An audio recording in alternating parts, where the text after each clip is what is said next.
দাঁড়াও একটু ওয়েট করে যাও, পুরো ভিডিওটা কিন্তু দেখে যেতে হবে। বাড়ি আমি বাইটসের তরফ থেকে তোমাদের জন্য নিয়ে চলে এসেছি চিজি মাউথ মেল্টিং চিকেন মালাই কাবাব, তন্দুরি চিকেন কাবাব আর পাহাড়ি কাবাব। কি আইটেমগুলো কেমন?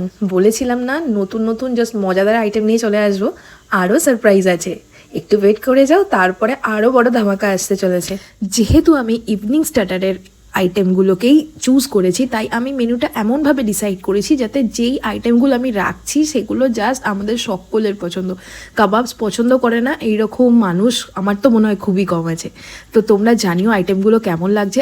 আরও নতুন নতুন আইটেম আসতে চলেছে, আরও নতুন নতুন সারপ্রাইজ আসতে চলেছে। তার জন্য সঙ্গে থাকতে হবে বাড়ি আমি বাইটসের, আর আমার ভিডিওগুলো দেখতে হবে। তোমরা প্লিজ আমাকে সাপোর্ট করো, আমার পাশে থাকতে হবে তোমাদের। তোমরা ছাড়া আমি জাস্ট এগোতেই পারবো না, তাই আমাকে সাপোর্ট করো, আমার ভিডিওগুলো লাইক কমেন্ট শেয়ার করো বন্ধুদের সাথে, তবেই তো আমি গ্রো করতে পারবো। আজকের জন্য এইটুকুই, আবার দেখা হবে নতুন ভিডিও নিয়ে। টাটা।